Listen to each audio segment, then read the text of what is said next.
All right. So thanks for coming again and taking the time to do this lesson with us. I wanted to remind everyone of tomorrow, Friday the 29th, at the same time that we normally meet at noon.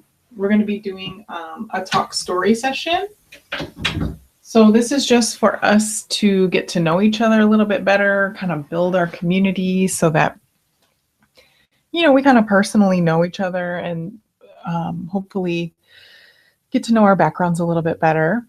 So it kind of doesn't really have a solid structure. Again, it's more like a talk story session.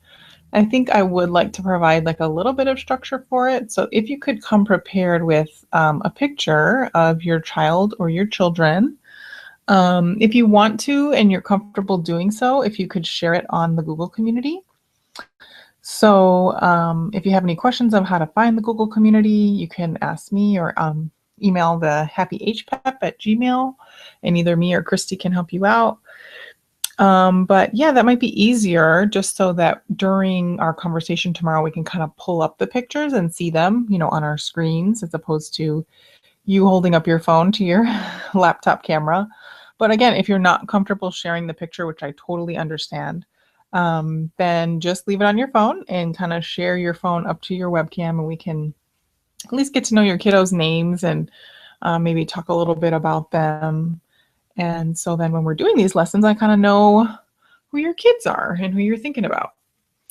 And then also, if you could just think of a story to share about an adult who positively impacted your life. So we're going to talk a little bit about that and just, get to know some of those people in our lives that were really inspirational to us.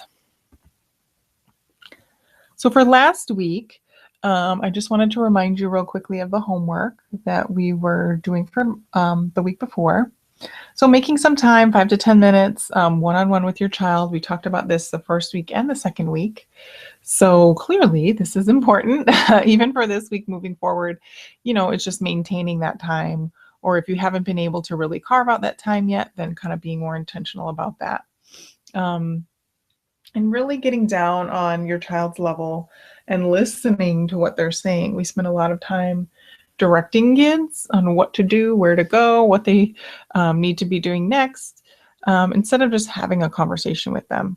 So because last week was our communication session, that was something that was really important to remember. So writing down 2 or 3 specific questions you can ask your child. Those could be about questions about school. What did they do today? Again, more specific questions. So who did you play with? What was your favorite game? What activity did you do with the teacher? And then just to talk.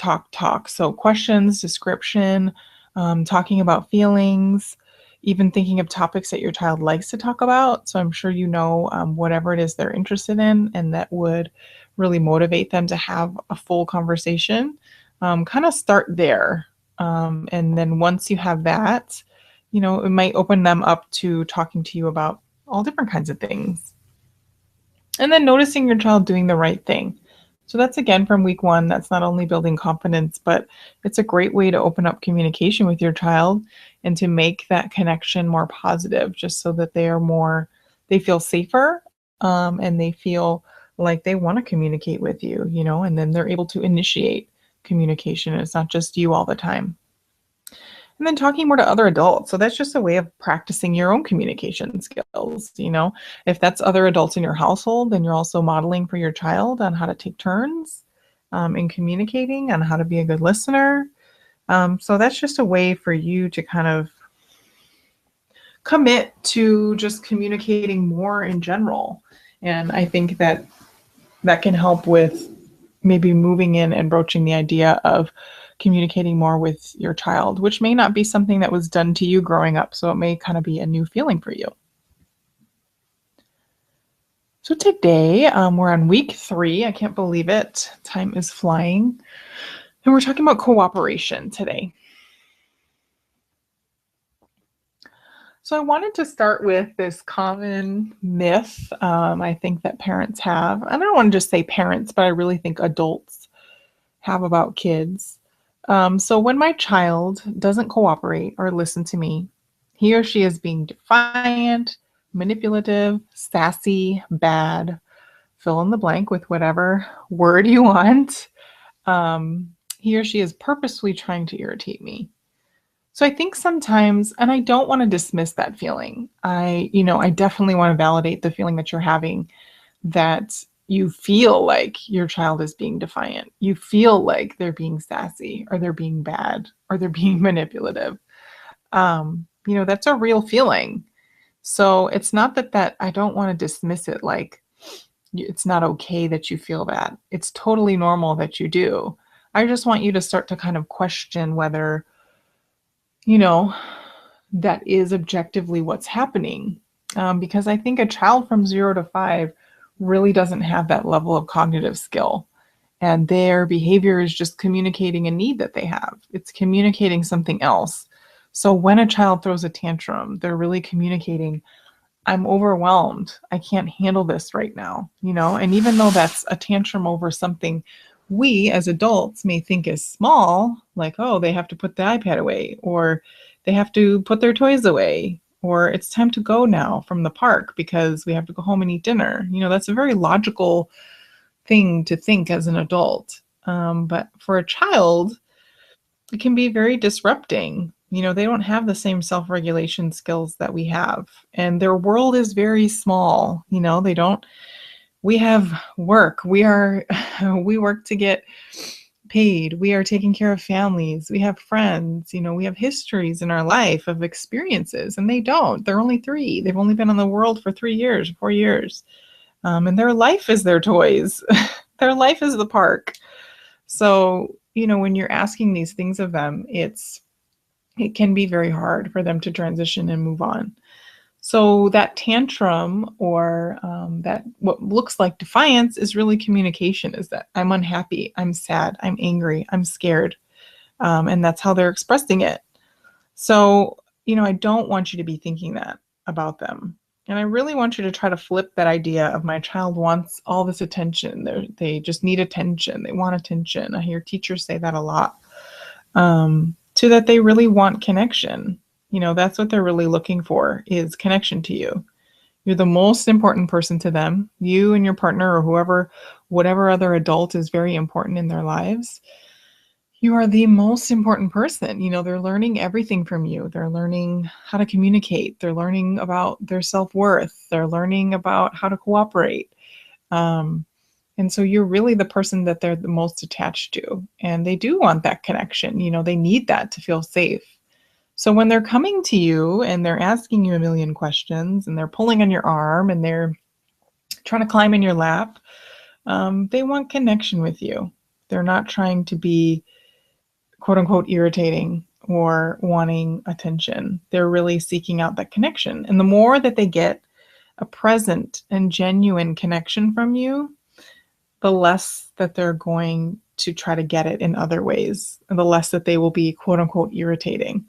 I think sometimes we think we're connecting with our child frequently, but it's also up to us to kind of evaluate whether that's been a quality connection and whether we've really been present and there with them, or are we on our phone? Are we running through our to-do list on our head? Are we trying to wait till they stop talking so that we can kind of drag them over to the next activity?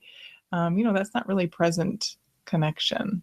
So hopefully that'll be something that comes more naturally after these several weeks. So just connecting first, making that the first priority before we move on to anything else. I don't want you to think about controlling behavior or working on cooperation until you've connected. So ways to connect, which again, we've talked about quite a bit, but we all need to hear things multiple times before they really, really stick, just like our kiddos. Adults have to hear things multiple times too. So that means eye contact. That means on your child's level, just asking yourself throughout the day, how often am I doing that? When I request something of my child, how often am I on their level, looking in their eyes? Like that picture on the right there. That mom is communicating very well with her kid. She's right there with him. She's present. She doesn't have to be happy. Maybe he just did something that she didn't like very much, but the likelihood of him leaving this conversation and cooperating with her is far greater than the parent on the left, who's simply lecturing and really taking the power in this conversation.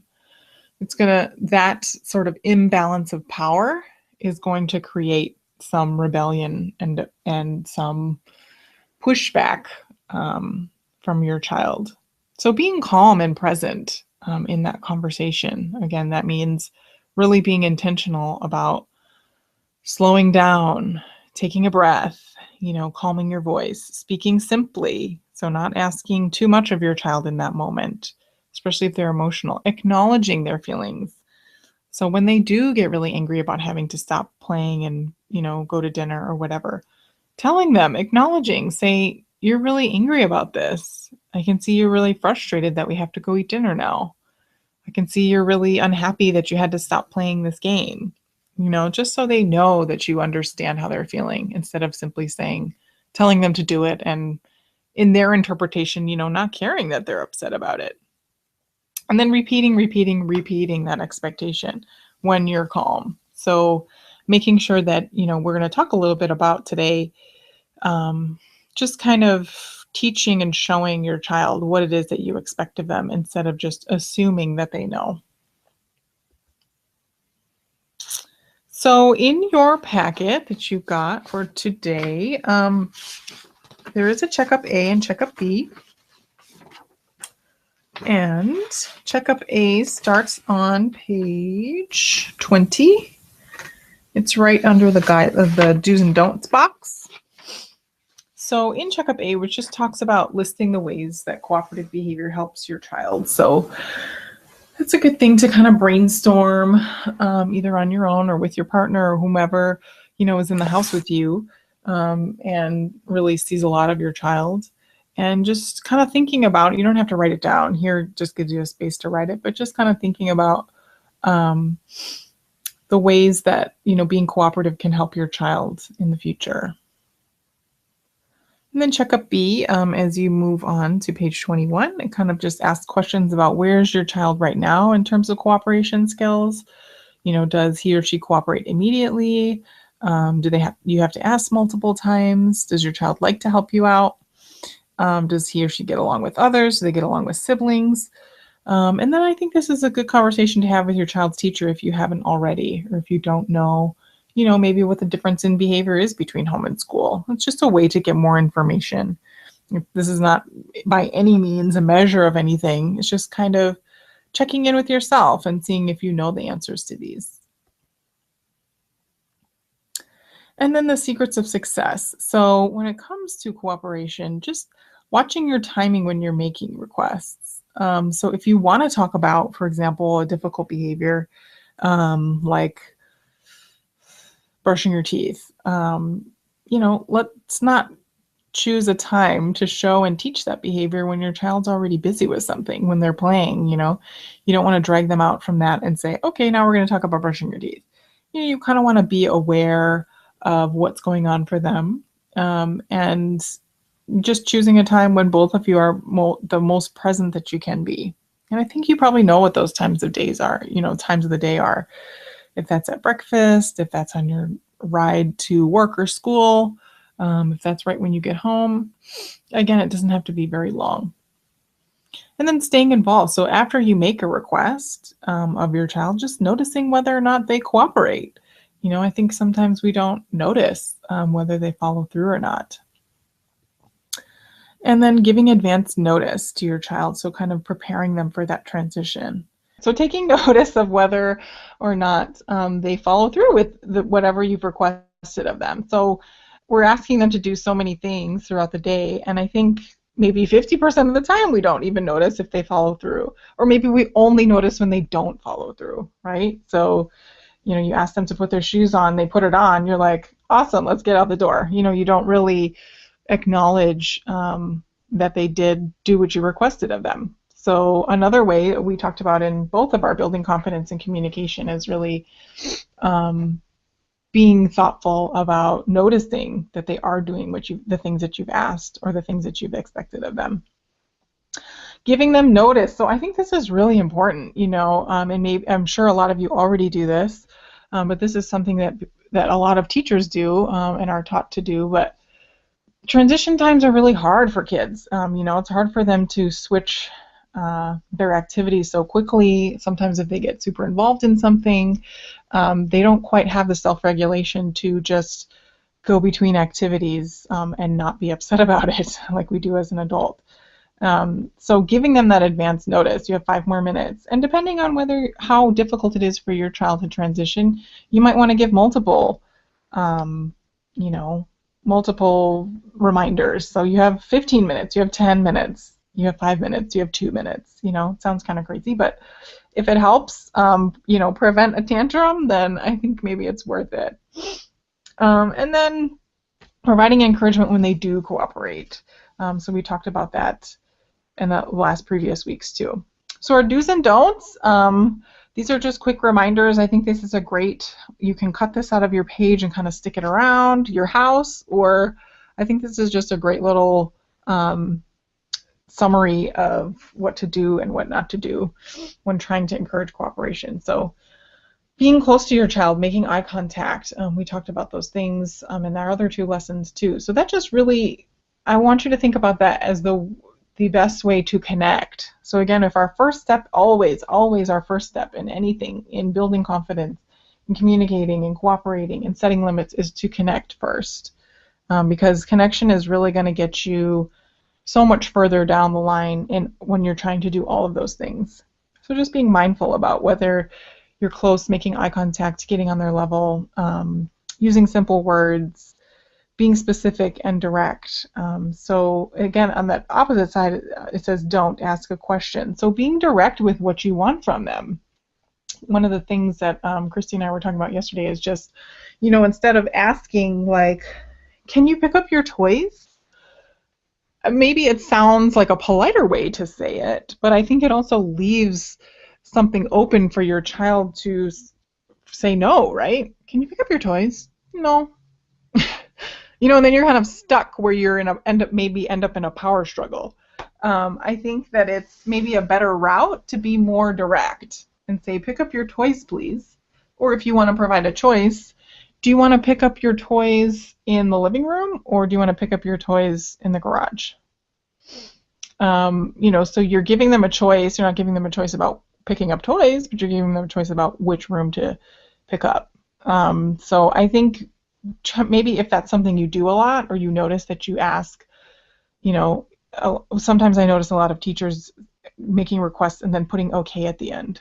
So give me the pencil, okay?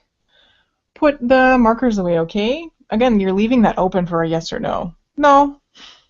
And then you might, find yourself in a power struggle. So just being more direct. Hand me the pencil, please. Put the markers away, please. You can still be polite, but, not making it an option. And then showing your child what you want him to do. We're going to talk about this a little bit more later. Being more thoughtful about showing and teaching. So don't be in another room. We'll see an example of this in one of the videos. Don't be calling across the house. I'm not saying never do this. Obviously, sometimes this is just required. But if you're really trying to be intentional about, creating better cooperation, don't be yelling orders from 50 feet away. Because it's not, again, are you connecting well? Are you in proximity? Are you making eye contact? You can't be if you're that far away. We just talked about not, phrasing it as a question. Don't ask more than one thing. Again, that can be confusing and a little too complex for a little kiddo. Don't be vague. Be direct. Don't yell. Again, that's taking away from a connection. So if you're interpreted at all as scary to your child or someone who's unsafe, even if you're not, in any way being physically harmful, you yelling can be very scary. So that's also not a way to connect, and you're probably not going to get as much compliance as if you were to speak calmly. And then don't expect the child to know unless he or she has been shown. And again, we'll talk in a little bit about showing and teaching. So I'm going to show you a quick video. This is in a series of different videos, and this is one of them. It's just really quick. I just like the way that she explains it.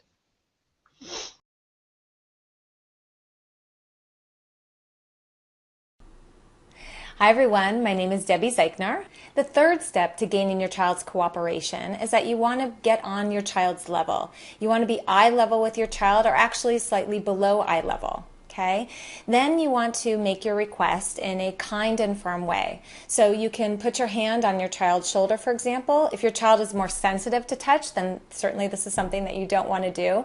But for the majority of kids, what we know is that touch is really the gateway to a child's heart. So connect with your child, get down on their level, use a calm voice when making your request. And it could sound something like, wow, it seems like you're really enjoying playing that game, and it's time to get ready for dinner now.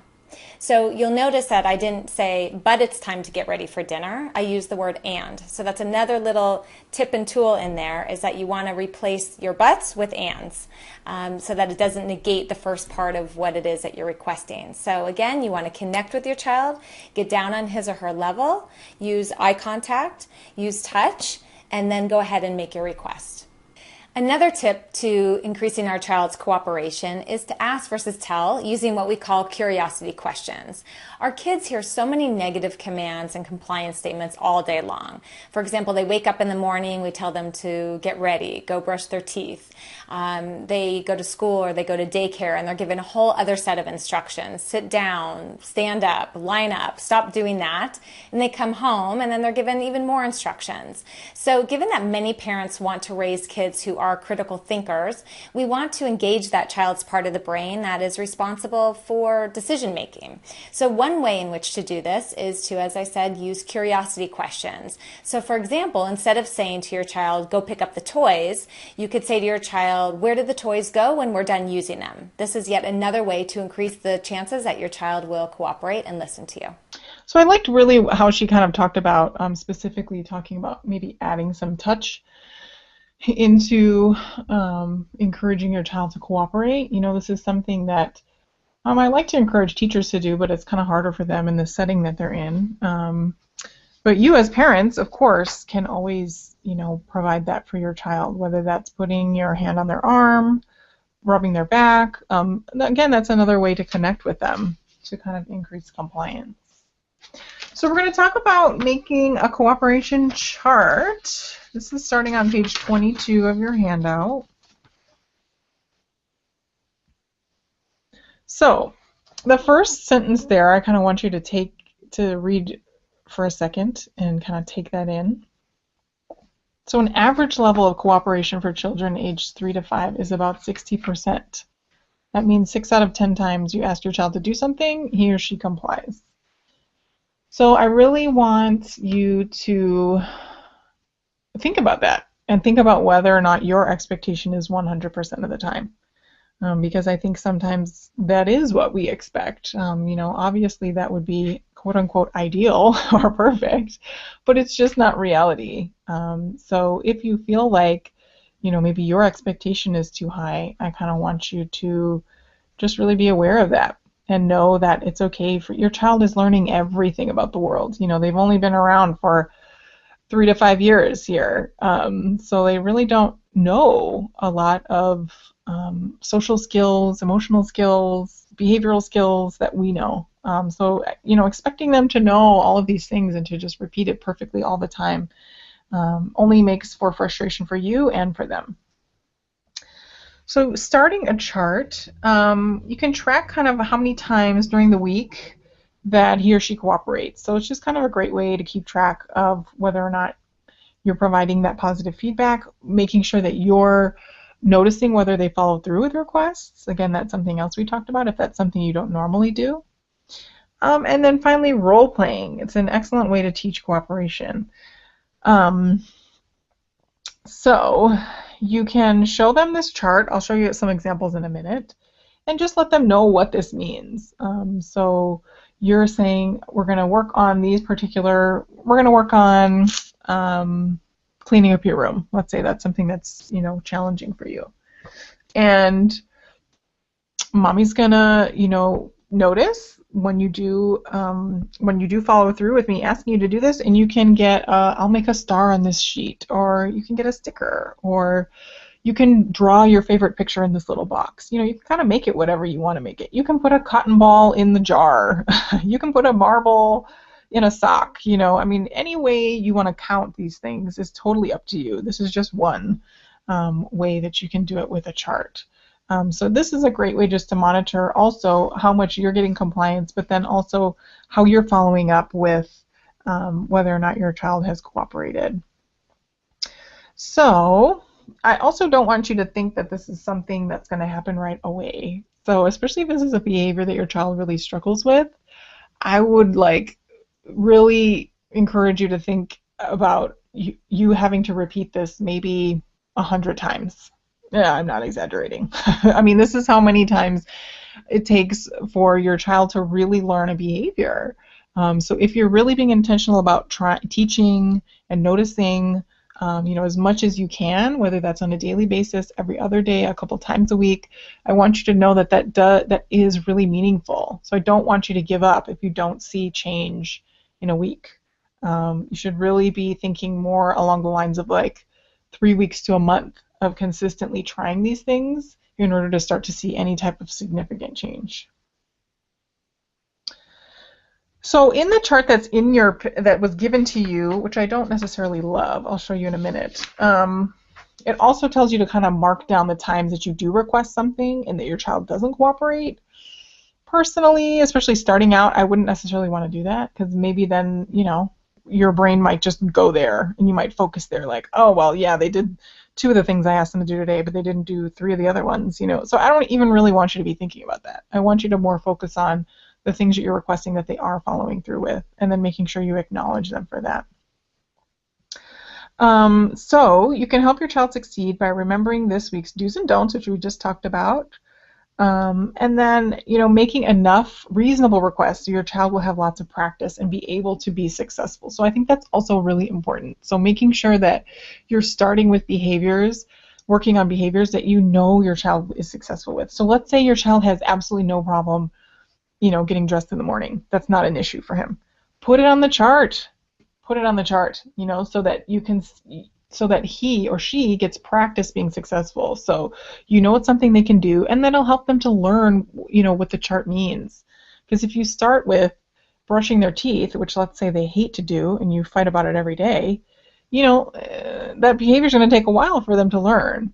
So you don't want to start there, and then they may not even really understand what the chart is, and they may start to have sort of a negative association to it. So, okay, hey, here's this chart that mom put together that's all about me brushing my teeth, which I hate to do. So start with a behavior that's simple for them. So you're able to provide that sticker or that marble or that whatever, and I don't want you to think about it in terms of purchasing anything like a toy. It's really just more something symbolic for them or fun for them to be able to do with you, to show that they did follow through with what they were able to do. So providing that verbal feedback as soon as possible. So especially with kids age 0 to 5, research really shows that they need to be acknowledged almost immediately for the behavior. So if they put on their shoes this morning and you don't notice until lunchtime, that doesn't mean you can't say anything about it. But I really encourage you to follow up as soon as you can so that they can associate that positive acknowledgement with the behavior, and then they'll want to repeat it. So start with something doable. So let me show you the cooperation chart that was sent to you. Not part of the lesson, but the one that was sent separately. I believe Christy sent it. So you can kind of list out right there on the left column. It says, I was asked to, and then you can write down whatever that is. Brush my teeth, put my shoes on, play nicely with my sister, speak respectfully to dad. I don't know. You can be anything. Again, starting with something that is definitely doable. And then throughout the week, at the top there, it's just listing the days of the week. And under it just says, I did it. So you can either make hashtag marks, again, put stickers in that box, make a little star, whatever it is that you think your kid would really be happy to do. And at the bottom, it just has a little space for rewards list. So let's say they put their shoes on successfully all week long and get a reward. Again, I would really encourage rewards that are more about connection and time spent with you, so they get to go on a walk with you alone to the park. They get to go to a movie with you. They get to watch a movie on Netflix with you, just you and them. They get to go walk the dog with you. I mean, whatever. Something that provides extra connection time with you, I think would be ideal. If you end up, if it's a busy week and the only thing you can think of doing is getting ice cream, then okay, that's fine. But I want you to kind of be a little bit conscious about what are the rewards, that you're providing consistently, that they're more about connection and spending time.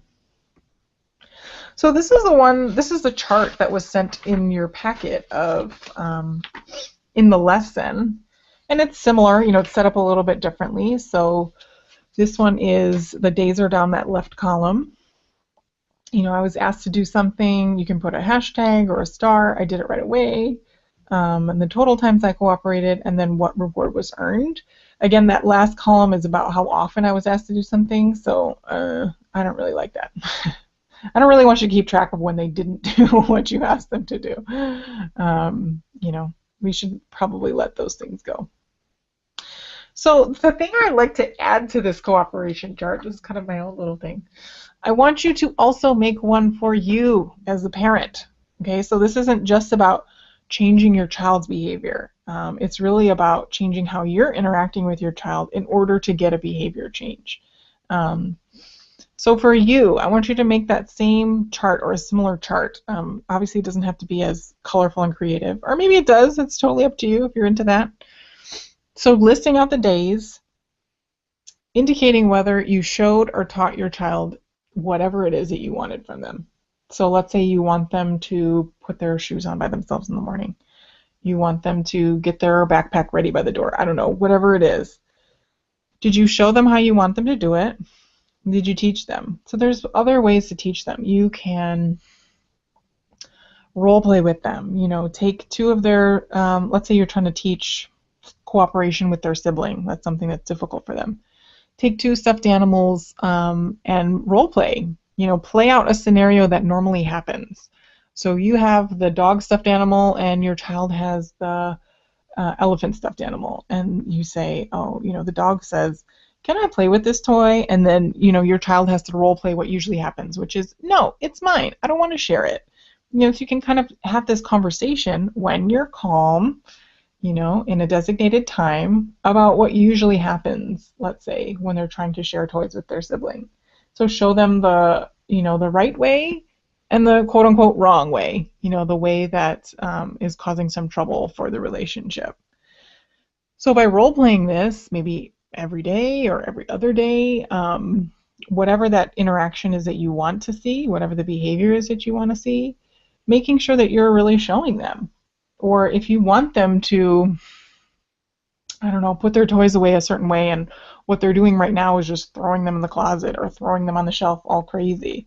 Maybe they don't know exactly what you want. So making sure that you show them specifically so you can be sure that when they're not doing it, it's not because they don't know. It's because, for another reason.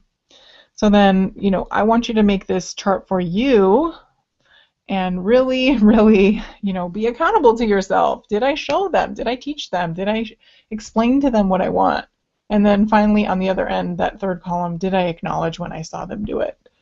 So even when you're role-playing, even when the situation is not happening, let's say you start the role play with the stuffed animals, and they show you the right way, acknowledge it. Say, yeah, that's awesome. That's the right way. That's the way I want you to speak to your sister. That's the way I want you to ask to play with a toy. So you're providing that acknowledgement in that moment too. So again, the teaching and showing, finding a time when you're both calm, using more than words. Please don't just use your words to explain what you want. Show them. Children need to learn by doing and by, by playing. They really do learn through play. So role playing is just a wonderful way, or using a YouTube video. Gosh, there's so many, sometimes they show them in cartoon form. So it's a fun way for them to maybe learn cooperation skills or learn to share. But finding a way other than just explaining it, because I guarantee you've probably explained it 100 times, haven't you? And that doesn't seem to be working. So walk through the action, show them what you want, set a particular goal, and show them until you feel like he or she gets it, till they're doing it the right way most of the time. That means they know what the right way is. Using more than words. Okay, so real quickly, I want to show you another quick video. This video is really funny. And I want you to keep in mind all the things that we kind of just went over and what this parent or child could do differently. So in this video, the parent and child have kind of switched roles. This parent like did this funny role play of he's pretending that he's acting like his child does in the morning, and the child is acting like he does in the morning. You'll see what I mean in a minute. Sean, it's time to get up. Come on, time to get up now. All right. Sean, Yes. are you getting dressed? Yes. Sean, I thought you were getting dressed. I was. No, you're here watching videos. Sean, Yeah. did you go potty? Yes. Did you brush teeth? Yes. Did you put your shoes on? Yes. Okay. Honey, Yeah. we're gonna eat quickly.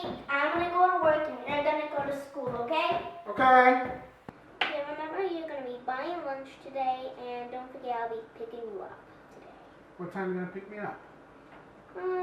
3:40. Okay. Okay, Sean, I'm going to the bathroom really quick and then we're gonna leave, okay? Okay.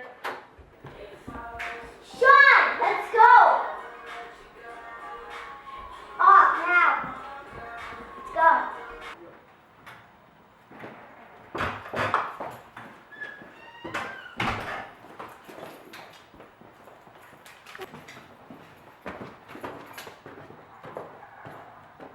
Sean, do you have your bag? Go get it now.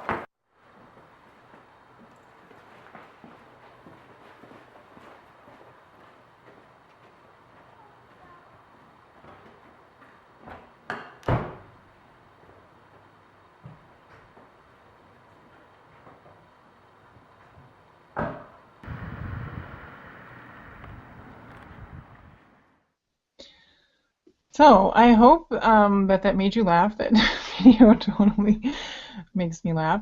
And I'm wondering if maybe you notice that's often what happens. You're probably thinking that's what happens in my house in the morning.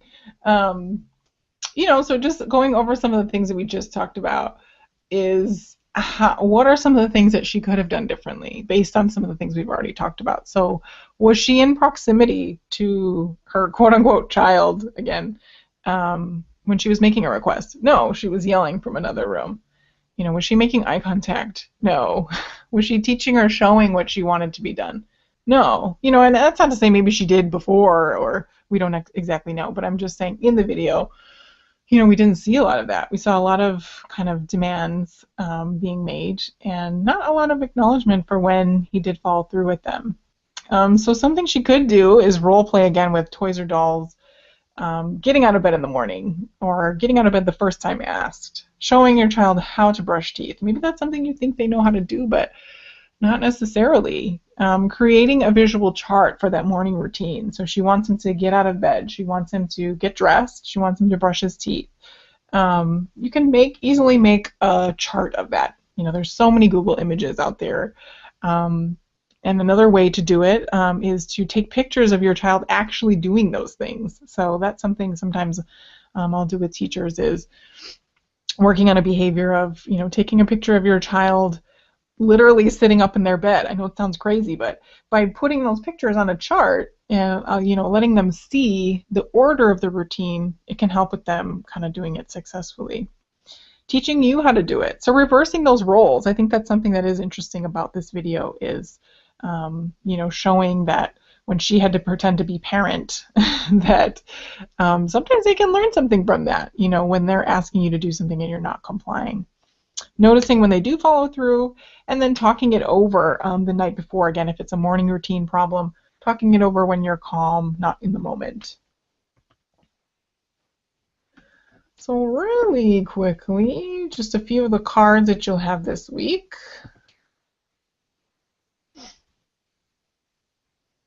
And these are also sent to you. So just the tip cards just kind of go over what to spend on, or how amount of time to spend on the activities, some different ways to make your requests.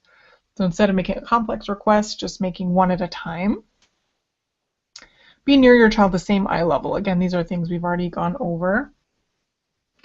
Being specific as opposed to vague. So, saying you need to stop playing with your food right now instead of stop it. So many times we say, like, stop it, don't do that, but we're not really saying what we want them to stop.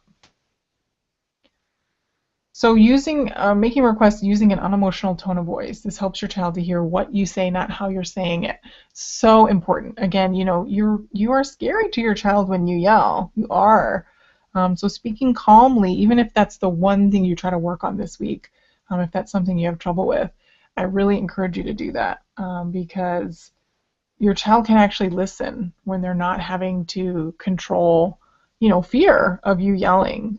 So if you're speaking calmly, you're more likely to get compliance. Providing encouragement. Just continually providing encouragement, even if your child kind of rejects it at first, if it's a new thing that you've been doing.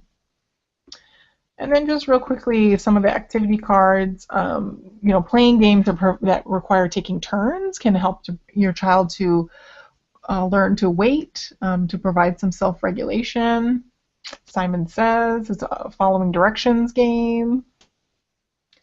Taking turns drawing a picture, taking turns telling a story. Just make up a story, and you say, you start the story with, the boy went into the woods and met a wolf, and let your child, come up with the next sentence, and you kind of go back and forth and just build on the story, making different sentences. It's really, you are also teaching them turn taking when you're doing that. That's kind of explaining that. Playing catch. Again, some of these are not the most interesting things, but basically, as long as you're, teaching those boundaries and taking turn taking, that also can really help teach them how to share time. Learning to share through kind of like a game context as opposed to just explaining to them. And then finally, I know I'm over time. Homework for this week, always connecting first. So what does that mean for you? What's the hardest thing for you about connecting? And just work on that this week. Before you even start the chart, work on whatever that is for you. Is it hard for me to be close to my child when I'm asking them to do something? Is it hard for me not to yell? Is it hard for me to listen to some of their suggestions? And just really trying to work on that first. And then once you're kind of there, maybe choosing specific behaviors that you want to work on. So starting on that chart with, I would say, 2 behaviors max. Start with them. One of them, knowing your child can be successful. Brainstorm ways that you can teach and show them what you want, and then do that. And have them repeat it back to you and change roles and acknowledge when they do it correctly. Creating a chart with the behaviors and then tracking your child's progress. And creating choices and allowing choice. I was just talking to Pamela before the session started, but maybe allowing your child to come up with some of those ways to cooperate with you. So, acknowledging it's really hard for you to get dressed in the morning. It's really hard for you to do all these things in our morning routine. What are some ways we can brainstorm together to come up with how it might be easier? Again, that might be hard for a younger kid, but if your child's age 5, they could do it with you for sure, and make sure that you're comfortable with what they come up with, but also allowing them to brainstorm with you.